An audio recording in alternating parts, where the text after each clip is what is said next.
Dale and my new brother Phil as they share the message this morning. So thanks, guys.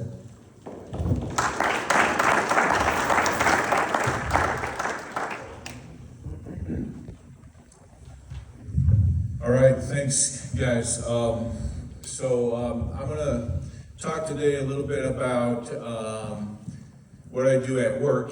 I'm a wound care physician, foot and ankle surgeon, and you might turn that off saying, he's a doctor trying to tell us how smart he is. But what I'm going to be doing today is I'm going to tell you what I lived, and the lessons that I learned from what I do at work, and how I was awakened to how those lessons kind of affected my spiritual life and what I did in my spiritual life over the last 30 years. So if you look at it that way, it's kind of like I've been writing this for 30 years. So I brought my friend here today, Phil.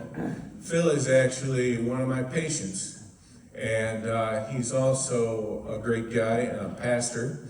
And I've been talking with him and we're getting to know each other a little bit. And I have a lot of patients who are pastors and struggle with certain things with their feet. But for someone to come and share some of their own personal issues with their medical health, that's a big thing. So I want you to give a warm welcome to my friend Phil here. He's going to help me out here.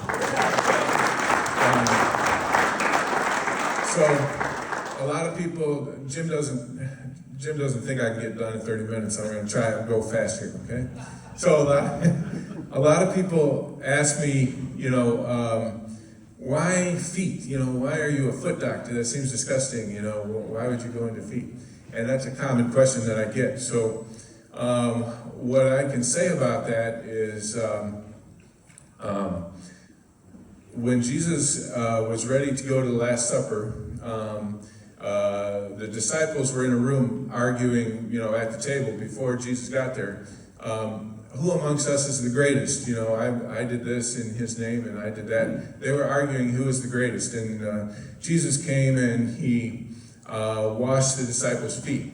And in that culture, being a foot washer, that was reserved for the servant, the lowest in the house. And then Peter said, no, Father, don't, I'll wash, your whole body. He said he didn't want Jesus to wash his feet. That was below him. But as a foot doctor, I have to put myself below my patients in order to see the bottom of their feet. I have to raise my chair up and I have to sit lower than them. And it's an unbelievable act of service to try to help someone with their feet. And it's a great privilege, but it's also taught me a lot about my spiritual faith, and that's what I'm going to share today.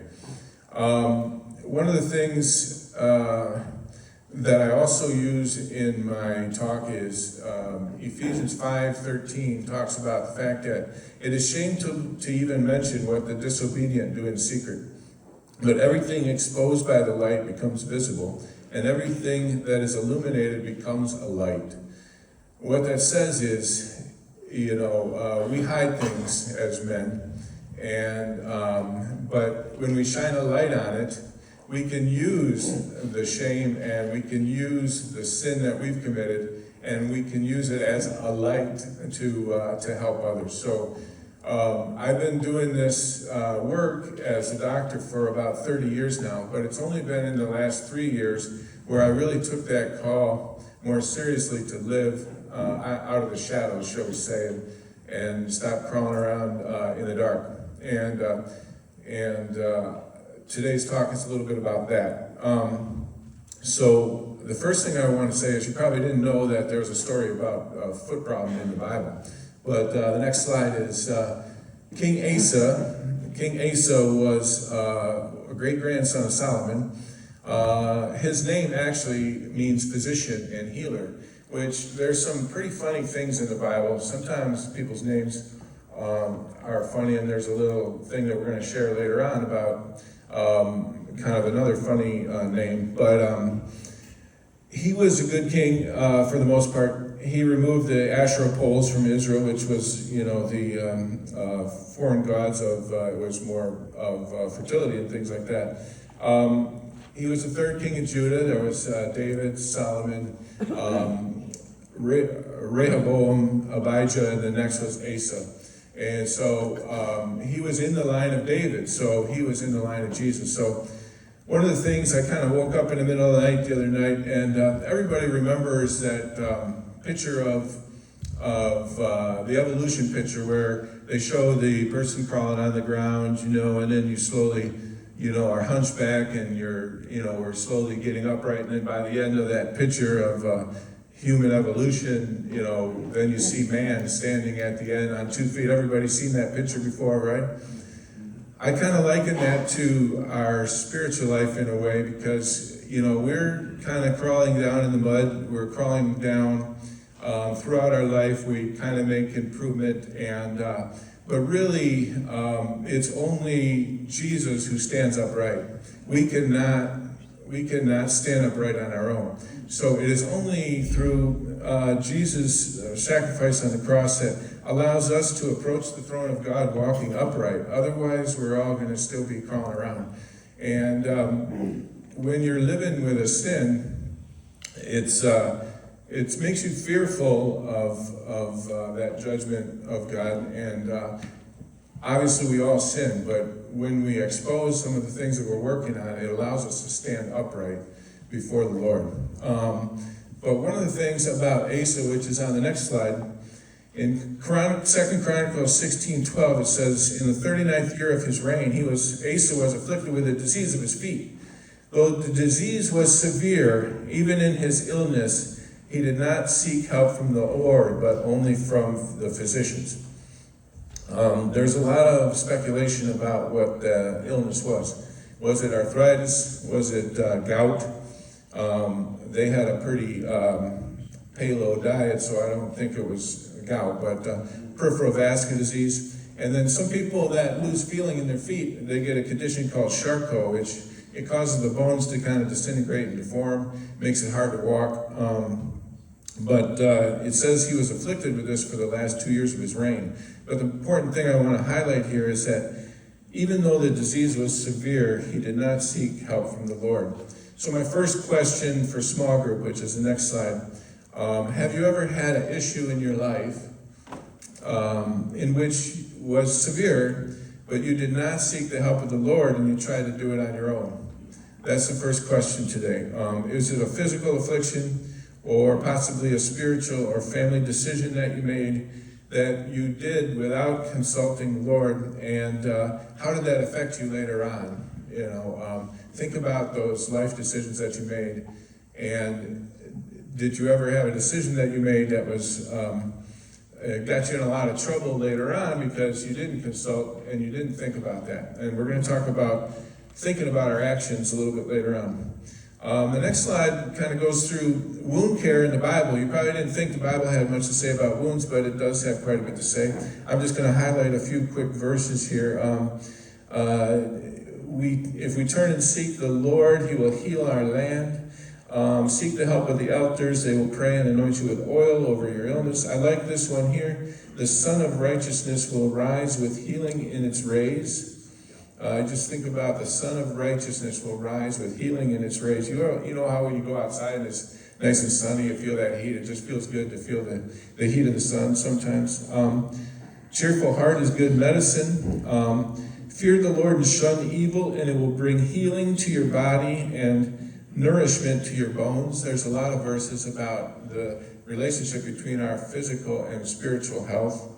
I like this one too. They dress their wounds of my people as if it were not serious. They do not even know how to blush.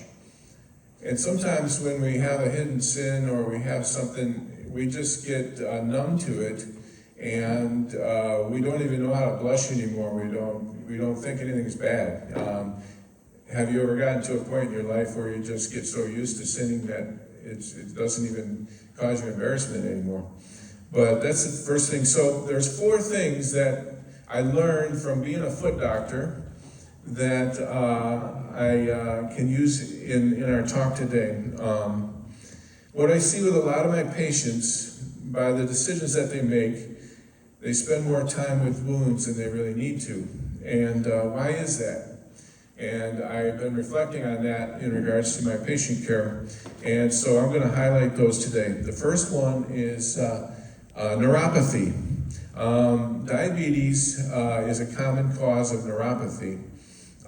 It can cause our feet to become numb, and without pain, we lose the warning signs that we even have a problem. And there's a quote that says, "Pain is God's greatest gift." C.S. Lewis once said, "Pain is the megaphone that God uses to get our attention." So right here, I'm going to ask Phil to jump in and talk about neuropathy. Well, good morning, brothers. It's good to be with you this morning. Thank you, Dr. Dale, for this opportunity to share. Brothers, I come this morning as a case study in this subject of wound care. I've been under the treatment of Dr. Dale for the better part of about 3 years now. And I have, as a type 2 diabetic, and again, one of the points for me is first admitting I was a type 2 diabetic, because I did not want to admit, based on my lifestyle. I don't live a sedentary lifestyle. I'm very mobile, very active, and generally very healthy. And one of the things I did not want to admit was the fact that I was sick. And one of the things that's really key is, especially dealing with sin and that sort of things, a lot of times we're in sin, or we're dealing with things that we actually don't want to come to grips with and say, this is a real issue in my life. I have to stop and deal with this. And so when I first met Dr. Dale, I had a foot infection on one foot, and what I did was, I was like most men, and we'll get to the point where neuropathy was starting to set in. I was like most men, where if I had an issue, health-wise, whatever else, I would deal with it myself. I'll say, I'm not going to a doctor, I don't want to be bothered with a doctor, I don't have time to deal with that. I have too much to do, my life is too busy to deal with that. But subsequently, of course, not treating it, the situation got progressively worse and worse and worse until, as we're going to talk about in a few moments, infection set in one of the toes. Well, as a result of the treatment of the last 3 years, and I'll kind of just cut to the chase with this and get to the neuropathy part, over the last 3 years, out of the 10 toes that are on my feet, I've had 3 of them amputated. Folks around my way, where I'm from South Holland, but originally from Chicago, folks around my way would say this, I'm 10 toes down. Well, I'm not 10 toes down, I'm 7 toes down. But nevertheless, I'm still able to stand strong. But the point for this is, I had to admit there was a problem.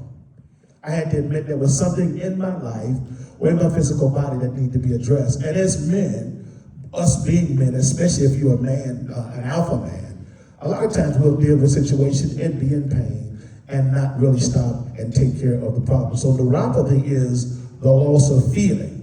And for the better part of about 3.5 years, I've dealt with neuropathy, which means if there's a loss of feeling, let's just say you step on a nail or you step on something sharp or something like that, you won't feel it. The cut and the wound will be there, and if not treated properly, and soon enough, infection will set in. That's a lot like sin or a lot like issues in our life. If we don't stop and deal with what needs to be dealt with in a reasonable amount of time, what happens is it gets progressively worse. Thank you. So my next question for small group is, what do you think about this statement, pain is God's greatest gift? Is that true in your life? And in what in your life have you been numb to?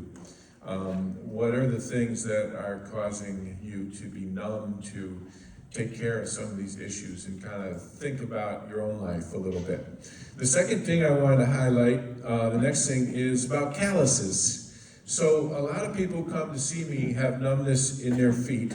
They develop calluses in certain areas, and if the callus gets too thick or too big, there's enough pressure to create a wound. Now, when people come into my office, the wound is hidden under that callus, and I tell them, I said, right now you got a callus there, but it doesn't look good under there. He said, when I get done trimming this callus off, you're gonna have an opening there, because a lot of people are like, I was fine when I came in here, I just had a callus, and you caused that wound, doctor, you caused that. Why did you make that wound on me? And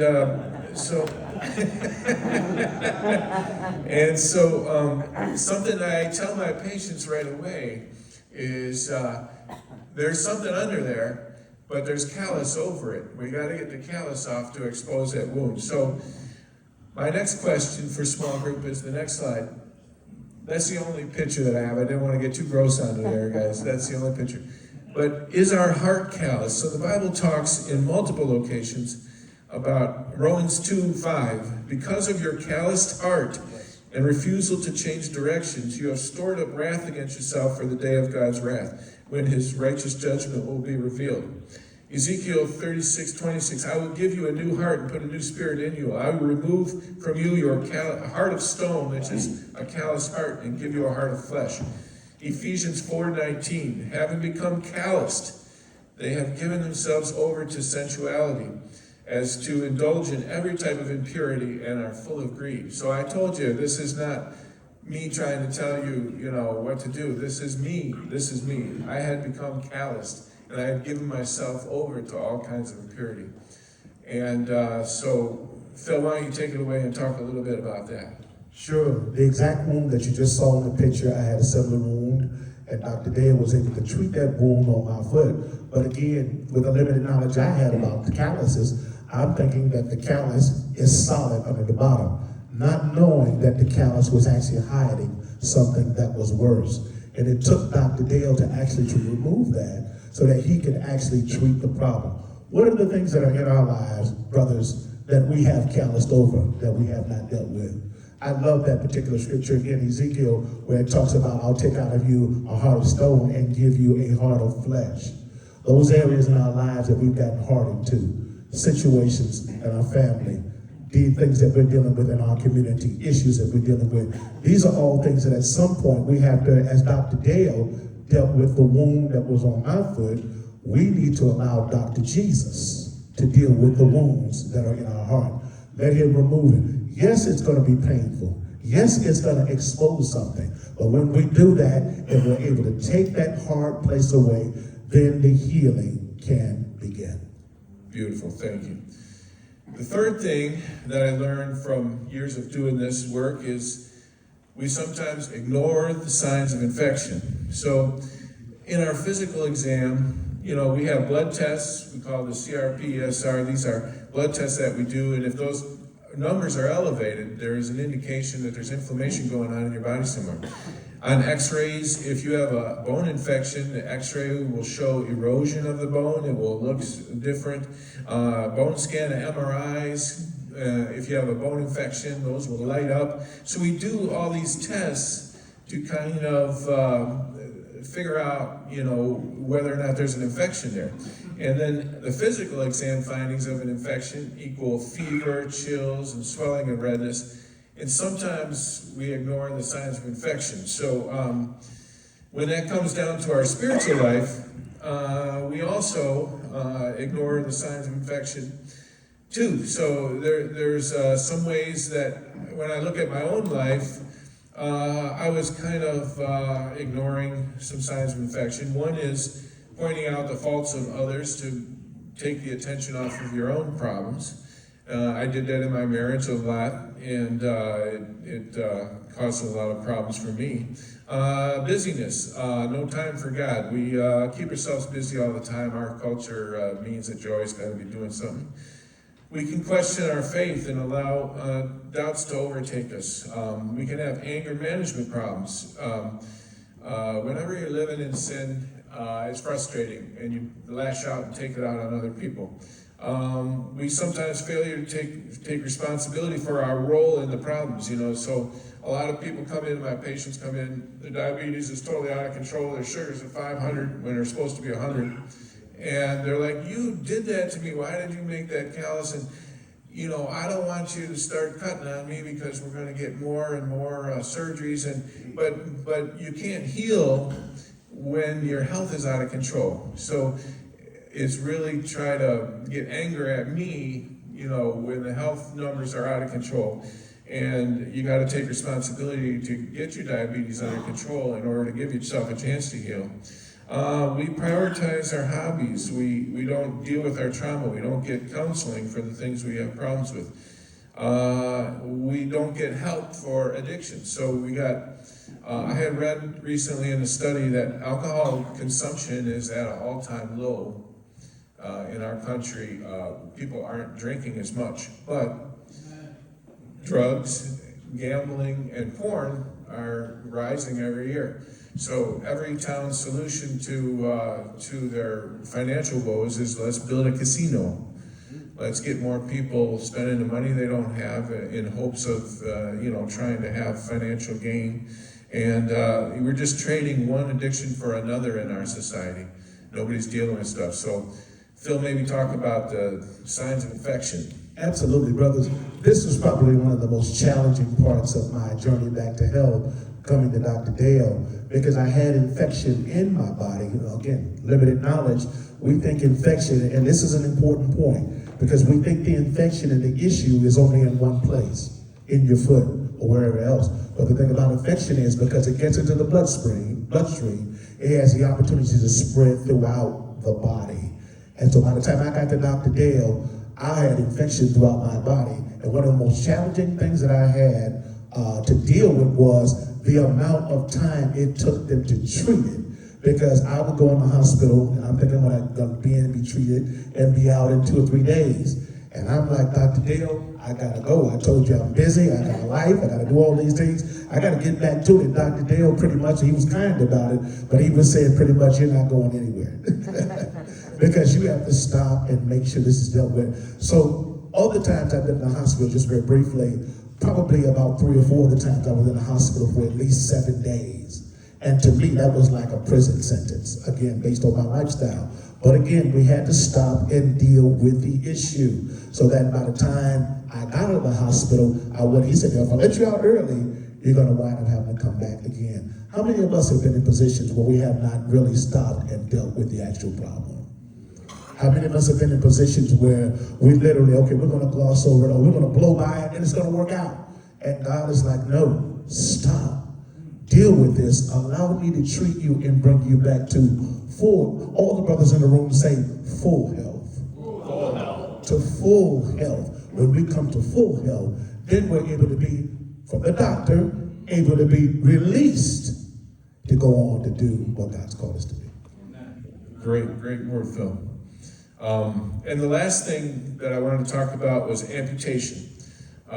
So when you have an infection in the body, we kind of have to cut out everything that's infected, and we got to deal with the consequences later. So many times people delay treatment for their infection or sores because they don't want to consent to amputation, but the amputation is what makes you feel better, and I think of Matthew 5 verses 29 to 30. If your right eye causes you to stumble, gouge it out and throw it away. It is better for you to lose one part of your body than your whole body to be thrown into hell. If your hand causes you to stumble, cut it off and throw it away. It is better for you to lose one part of your body than for your whole body to go to hell. So amputation, and Phil can speak to this too. People have a big fear of this, and it leaves a physical mark. If you have an amputation below your knee, you got to wear a prosthesis, but at least you're still in health, and you can, and it doesn't. But I've had some patients, and I've had another pastor patient of mine who, he said God was going to heal him. He was going to heal him, and he was not consenting to amputation. It almost cost him his life because he ended up getting really bad sepsis, and he ended up with an amputation just to save his life. But by the time he was so sick, he consented to do it because he got that sick. Maybe speak to amputation a little bit. Absolutely. As a case study, I can say, as Dr. Dale just said, the instant I was treated and that issue was removed, I felt better instantly. How many of us are holding on to things in our lives that are really making us sicker than we should be, when we should just cut those things off? Whether it's a sin issue, or whether it's an addiction issue, or whether it's a vice, or whatever it is, cutting those things off from your life. And again, as I said, I stand here, the way I walk, the way I carry myself, you would never know that I don't have 10 toes on my feet. And that surprises him sometimes too as well.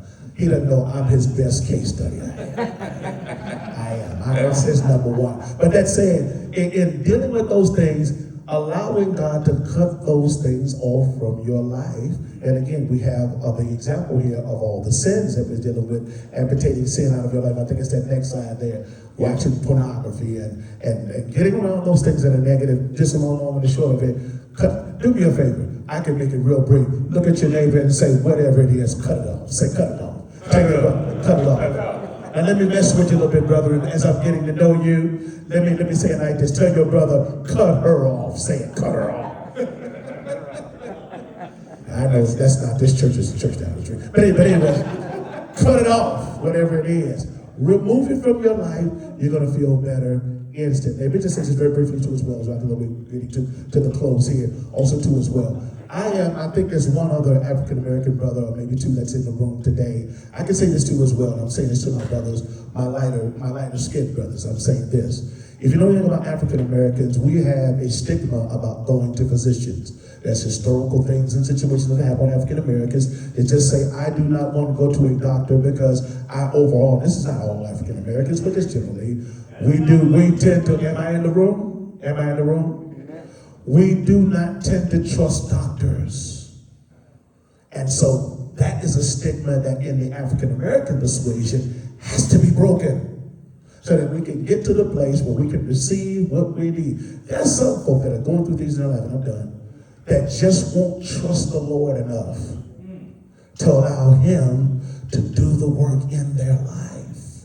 Hallelujah. I don't want to surrender that. I'm going to drink this drink. I'm going to smoke this smoke. I'm going to do what I need to do, and I'll get it there. But do me a favor. Look at my brother real quick and say, trust the Lord. Say that. Trust the Lord. Go on, Dr. Howard. All right, and the last thing that I wanted to say is that when we think about biomechanics of the feet is a little different than having an infection somewhere else on your body, because everything that I do has a reaction to something else. Say if someone loses a toe and a metatarsal behind it, the bone that connects to the toe, that creates a transfer of pressure to the area next to it, and we call that a transfer lesion. You can end up getting another infection over it.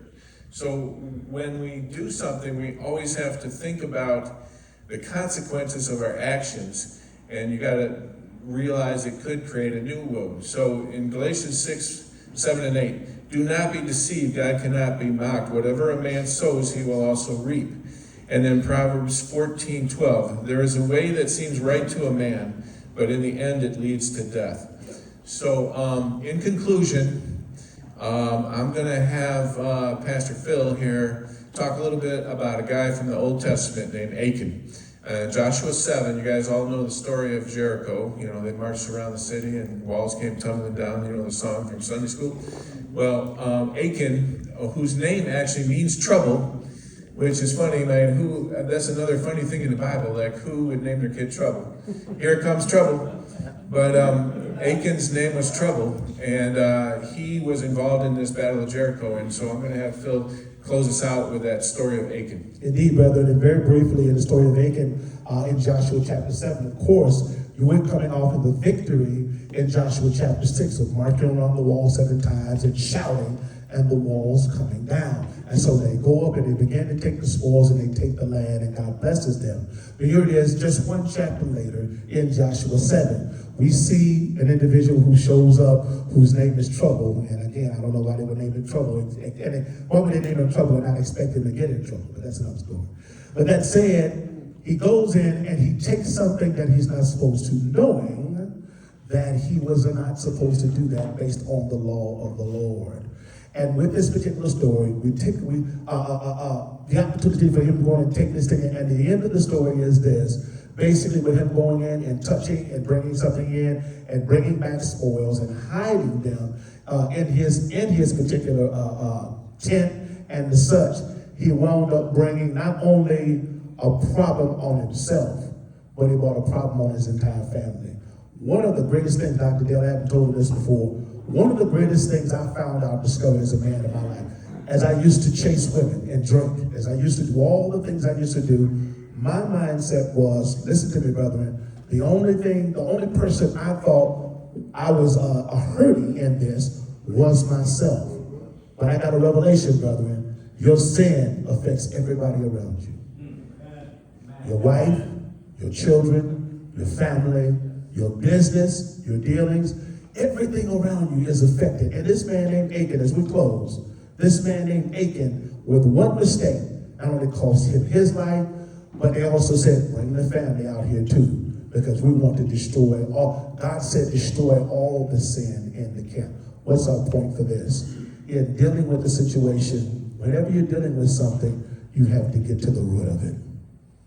Get in, root it out, and pull it all the way out. It wasn't until I met with Dr. Dale that I actually began my journey back to health. And I'm grateful today that I'm able to sit in your presence and tell you that I am pain-free, infection-free, and whole. Can we clap and celebrate the Lord for that this morning? In Jesus' name. Thank you, Dr. Dale, for the opportunity to share. So, to close out, I got a song for you that talks about wound care. And this is by Jordan Felice. I asked Jim to play it as a kind of a prayer closing out here. So the Bible verse in Joshua, it says Achan took some of the devoted things. And so he took silver and garments from Babylon, and he hid them. So I ask you today, what are your devoted things? What are your devoted things? The things that you're devoted to that you shouldn't really be devoted to. Now, when you hear this song, at the beginning I read from Ephesians 5 and reference shining light. Listen for the reference to Ephesians 5 in the song. But I want you to kind of sit in contemplation personally as you listen to this song before we walk out of here. Just think about those things in your life that we need to deal with. And hopefully this is a blessing to you guys, and hopefully you can use some of this. And it took 30 years to kind of come to grips with all this in my own life, but my job really helped me in my spiritual life. And so take a listen to this song here.